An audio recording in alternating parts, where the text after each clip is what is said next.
Ô, Leandro, falando agora mais imediatamente desse curto prazo futuro agora, a gente falou sobre esse 1.000 dias de governo, agora esse curto prazo futuro, Bolsonaro deu uma declaração agora há pouco, né, acho que foi na hora do almoço, enfim, falando que não há nada pior, que não há nada ruim que não possa piorar, falando sobre economia, inclusive. Então, assim, a gente vê também o que nos aguarda, né, porque não há projeto algum ali por parte de Paulo Guedes, por parte do governo, e é isso que nos aguarda. Parece que ele faz um aviso em relação ao que esperar desse próximo ano, inclusive. Exatamente. Não, a gente sabe que vai piorar. O Paulo Guedes tem dado esses sinais. Né? Vai piorar. Já chegamos a 10,2% de inflação. A previsão é que chega até 14%, né? Até o final do ano que vem. É uma inflação muito alta, muito alta. É claro que não se compara, porque quem tem a minha idade para cima lembra bem que era vivendo, por exemplo, nos anos 70, nos anos 80, sobretudo nos anos 80, onde a inflação era coisa galopante. Mas depois da estabilização da moeda em 94, com o Plano Real, a gente nunca mais viveu essas inflações muito altas, né? Quase não tivemos mais inflação. A maior inflação desde 94 é essa agora de 2 dígitos, de quase 11% com o governo Bolsonaro. E vai piorar. E vai piorar, sabe por quê? Porque não há um plano de desenvolvimento nacional. Não há um plano de colocação da classe operária, da classe média, inclusive, na área de consumo. Sem consumo não há produção, e sem produção é inflação, porque você tem uma crise de abastecimento, você tem uma crise de produção, você tem uma crise na venda de commodities e você não consegue estabilizar a balança comercial. E aí você vai ter inflação. E aí você começa a ter especulação imobiliária, especulação de preços nos preços das commodities. Enfim, o governo perde a mão. Aí continua sendo um país que vai alimentando ricos e deixando os Sim. pobres cada vez mais famintos. É o que está acontecendo hoje. Já são 60 milhões de brasileiros comendo lixo, né? Passando fome. Tem muita gente. Eu vi também umas imagens esse fim de semana disso.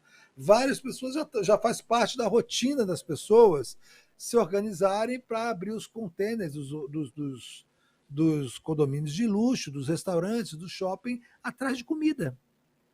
Vai lá e pega comida. Então ficou dependendo da boa vontade das pessoas, né? Das pessoas, não do Estado. Esse que é o mais grave. Porque quando o Estado toma para si essa missão, como o Lula tomou quando era presidente, a Dilma, você retira as pessoas da pobreza. Né? Você dá comida para elas, que elas têm que comer, é claro, e você retira as pessoas. Aqui não, você escraviza as pessoas na caridade. Eu sempre falo isso, essa caridade é uma coisa boa, mas é também um veneno, porque as pessoas ficam dependentes da caridade. O padre Júlio da Celeste, que é uma das figuras humanas mais sensacionais que nós temos no Brasil, ele faz um trabalho que deveria fazer o Estado. Ótimo que ele Sim. faça, ótimo que tenha gente que faça, ótimo. O João Gordo distribui diariamente quentinhas veganas aí no centro de São Paulo. É ótimo que tenha gente boa, né? Mas só essa gente boa não consegue segurar o problema, porque o problema é um problema de superestrutura do Estado. Você tem que preparar o Estado para retirar essas pessoas da pobreza. Isso se faz como, Thalita? Com planejamento. E a gente Sim. está há 1.000 dias sem nenhum planejamento. Não há plano para nada. Você vê que para comemorar os 1.000 dias, ele vai inaugurar 10 quilômetros de estrada.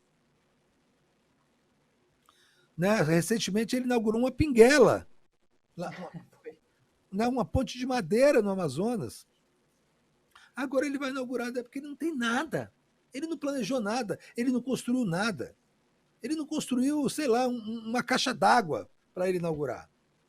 Nada, nada. Ele está há 1.000 dias, fazendo confusão, fazendo discurso de ódio, né, se locupletando, gastando milhões naquele cartão corporativo, viajando para nada, sendo ridicularizado. Né, e dos últimos, sei lá, 300 dias, tudo que ele faz é para sobreviver à prisão, para evitar que ele e os filhos sejam presos. Porque é o que vai acontecer se houver o mínimo de justiça depois do fim do Bolsonaro, vão todos para a cadeia. Todos para a cadeia.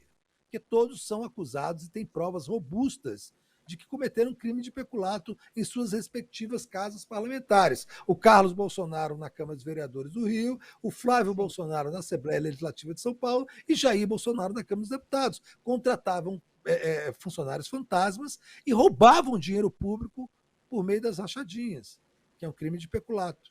Então eles vão todos para a cadeia. Então eles têm lutado.